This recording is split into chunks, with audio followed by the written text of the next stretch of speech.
Your dog just drank from a puddle on the sidewalk 20 minutes ago, and now she's lying flat on the kitchen tile, refusing to get up, and when you call her name, she barely lifts her head. You touch her paw, and it's hot, not warm hot, like she's been standing on a stovetop. You have no idea that the concrete you walked across an hour ago was over 140 degrees, more than hot enough to blister the skin right off her paw pads, and that the real emergency brewing in her body has nothing to do with the water she drank and everything to do with the ground she walked on. I see this exact scenario walk through my clinic doors every single summer, and almost every time the owner tells me the same thing. She seemed fine 10 minutes ago. That's the part that should terrify you. Heat stroke in dogs doesn't announce itself. It doesn't give you a polite warning. It goes from fine to fatal in the time it takes you to finish a phone call. I'm Dr. Albert, and I've spent my career in small animal practice watching this exact tragedy repeat itself every summer, almost always preventable, almost always caught too late. I'm not telling you this to frighten you into never leaving the house with your dog. I'm telling you this because today I'm going to hand you the exact tools I use to catch this before it becomes an emergency, including a paw test you can do in under 30 seconds before every single walk. The real reason cooling vests sometimes make things worse instead of better, and the specific window of time you have to reverse heat stroke once it starts. Stick with me to the end, because the last section could genuinely save your dog's life this summer. Let's start with what's actually happening inside your dog's body, because once you understand the mechanism, everything else I tell you today will make sense instantly. Dogs regulate their body temperature almost entirely through panting because, unlike humans, they don't have sweat glands spread across their skin. The few sweat glands they do have are concentrated in their paw pads, and honestly, those contribute very little to overall cooling. Panting is the workhorse. When a dog pants, air moves rapidly across the moist tissue of the tongue, mouth, and upper airway, and evaporation pulls heat out of the bloodstream. It's an elegant system, until the air around them is too hot or too humid for that evaporation to work efficiently. At that point, the cooling system stalls, core temperature climbs, and it climbs fast. A normal resting temperature for a dog sits around 101 to 102.5 degrees Fahrenheit. Once core temperature crosses into the 105 to 106 degree range, you're in a genuine medical emergency, and past that point, we start seeing damage to the lining of the gut, the kidneys, and the brain. This is why I want you to stop thinking of heat stroke as getting too hot and start thinking of it as a chain reaction. One that, once it starts, can keep escalating even after you've moved your dog somewhere cooler. So let's talk about quick relief first, because if you're watching this in the middle of a heat wave and you're worried right now, you need actionable steps immediately, not a biology lecture. Before every walk during hot weather, press the back of your hand, not your palm, the back of your hand, because it's more sensitive against the pavement for a full 7 seconds. If it's too hot for your hand, it is too hot for your dog's paws, full stop. This single habit prevents two problems at once: contact burns on the pads and the secondary heat load that comes from your dog absorbing radiant heat through their feet with every step. If the pavement fails that test, walk on grass, walk earlier in the morning, or skip the walk entirely and do a mental enrichment activity indoors instead. Second, keep water available, but resist the urge to hand your dog ice-cold water straight from the fridge after exertion. I want to gently correct something I hear a lot from well-meaning pet parents. The instinct to shock a hot dog back to normal with freezing water, whether that's a bowl of ice water or a hose blast straight to the body.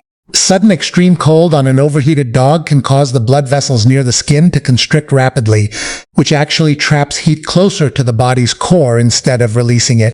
What you want instead is cool, not cold, water. Tepid tap water is ideal, applied gradually to the belly, the inner thighs, the armpits, and the neck, where large blood vessels sit close to the surface. Let evaporation and gradual conduction do the work.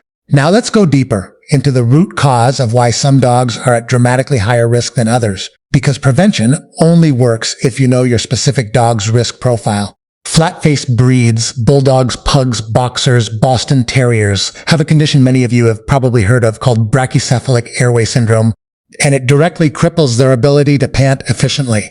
Their airways are already narrower and more restricted at baseline, so the entire cooling mechanism we just talked about is working with one hand tied behind its back before the heat even becomes a factor. Senior dogs and very young puppies also struggle more because their thermoregulation systems are less efficient at the extremes of life. Overweight dogs carry an insulating layer of fat that traps heat internally, and dogs with heart or respiratory conditions simply don't have the cardiovascular reserve to keep up with the demands that panting places on the body. And here's a root cause most owners never consider. Humidity matters more than temperature. A dog can often tolerate 90 degrees in dry air far better than 80 degrees in high humidity. Because when the air is already saturated with moisture, evaporative cooling, that entire panting mechanism I described, simply cannot work.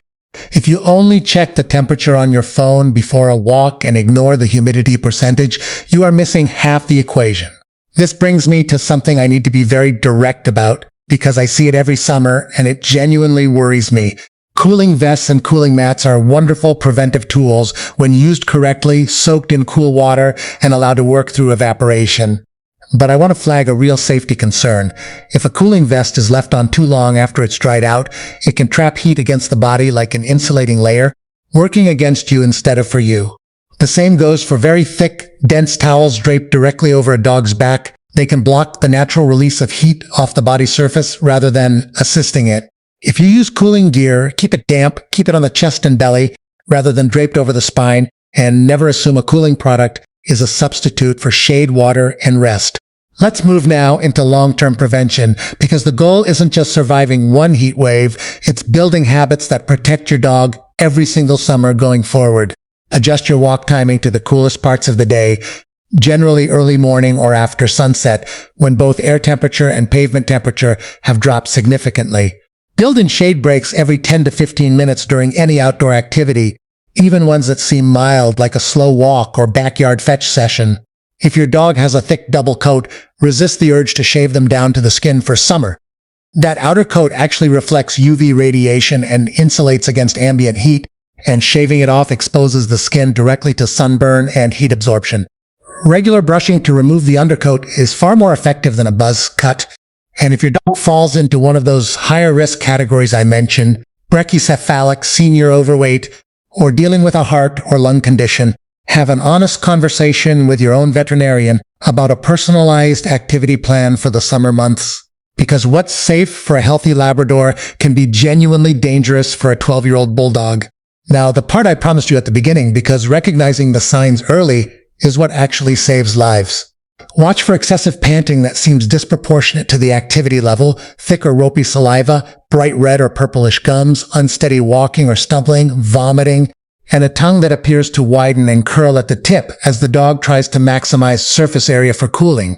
If you see any combination of these signs, you are not in a wait-and-see situation. You are in an emergency, and here is your action window. Heatstroke can move from early symptoms to organ damage in as little as 15 to 30 minutes. So speed matters more than almost anything else you do. Move your dog into shade or air conditioning immediately. Apply cool, not ice cold, water to the belly, armpits, and neck, and use a fan or moving air if you have one available to maximize evaporation. Offer small amounts of cool water if your dog is alert enough to drink on their own. Never force water into the mouth of a dog who is disoriented, as this creates a serious risk of aspiration. And call your veterinarian or the nearest emergency animal hospital while you're doing all of this, not after, because internal damage can continue even once the external temperature starts to drop, and your vet needs to know you're on the way. If I want you to walk away from this video with one single habit, let it be the 7-second pavement test before every summer walk. It's free, it takes less time than checking your phone, and it addresses one of the most overlooked causes of heat injury in dogs. Pair that with knowing your own dog's individual risk factors, and you've eliminated the vast majority of summer heat emergencies before they ever have a chance to start. I became a veterinarian because I never want to be the one telling a family that something preventable happened to their dog. Every single one of you watching this loves your dog enough to spend 15 minutes learning how to protect them properly, and that already puts you ahead of where most pet owners are. Summer should be full of good memories with your dog, not emergency vet visits, and now you have the knowledge to make sure it stays that way. Tell me in the comments what breed your dog is, and whether they're one of the higher risk types I mentioned today. I read through as many of your comments as I can, and I genuinely want to know who's watching and what questions you still have. If this video gave you something you didn't know before, hit that like button. because it helps this information reach other pet parents who need to see it before their own heat emergency happens. And if you want more straightforward, no-nonsense veterinary guidance like this all year round, subscribe to the channel. Stay cool out there, keep an eye on those paw pads, and I'll see you in the next one.